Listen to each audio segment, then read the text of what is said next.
The Tour de France is the jewel in the crown of the cycling racing calendar, and it's never long before the next edition's around the corner.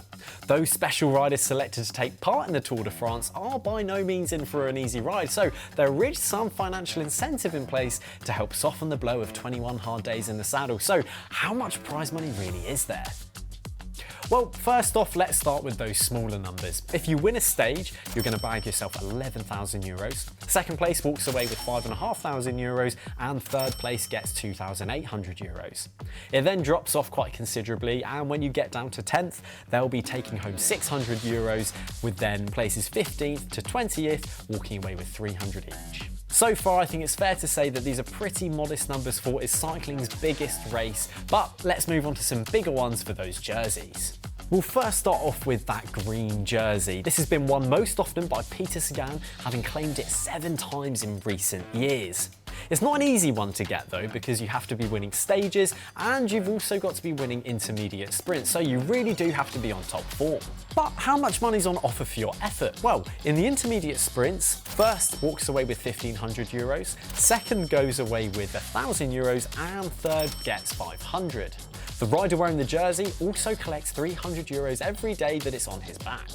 Comparison, the prize money gets dished out to 8th place for the overall point standing. The winner of the green jersey takes home 25,000 euros, with second getting 15,000 euros and third getting 10,000. It rapidly drops off from there as fourth walks away with 4,000 euros, down to 8th, who collects a measly 2,000 euros. The same numbers also apply to the polka dot climbers jersey. However, for riders taking on the climbs, there's also an extra bonus up for grabs on the categorised climbs, most notably the Souvenir Henri de Grange, which amounts to 5,000 euros and is awarded to the rider who crosses the highest point of the race first. On to the big bucks, and for winning the general classification at the biggest cycling fixture on the calendar, you can expect to bag yourself a cool €500,000. I don't think anyone would turn their nose up at that kind of money. It's no doubt a lot of cash, but if we look to some other sports, like golf for instance, if you win the Open, you could expect to bag a sweet $2 million. Second place at the tour takes home 200,000 euros, while third place walks away with 100,000 euros. Numbers hit 4 figures if you finish 8th with 7,600 euros, all the way down to 19th with 1,100 euros. The ASO decided that reaching the finishing line of the Tour de France was worthy of some reward, so riders that placed from 20th to 160th can walk away with 1,000 euros for their troubles. This is in stark contrast to the player that finishes 20th at the Open, as they'll be walking away with nearly $100,000. Clearly, there is a lot more money in golf.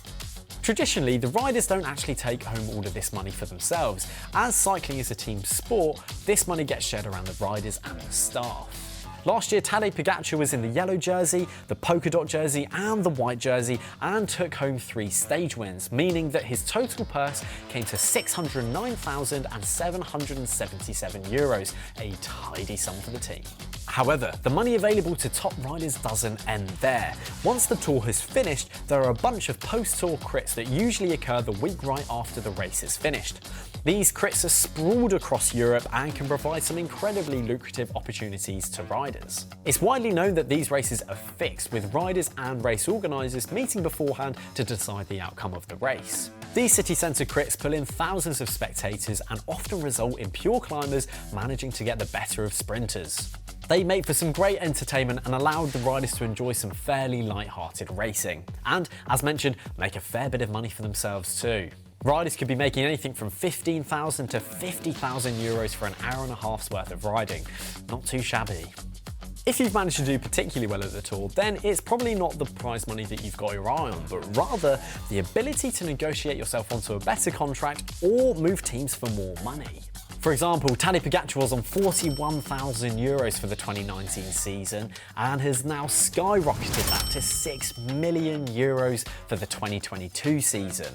That was after winning 2 editions of the Tour de France, and he's now got a place on the squad up until 2027. With future earnings of over 30 million euros, those 2 tour wins, well, they've paid off pretty well.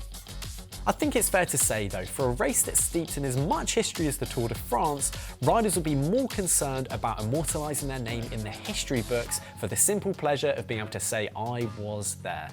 If you enjoyed the video, drop it a like, subscribe to the channel for more content, and I will see you again very soon.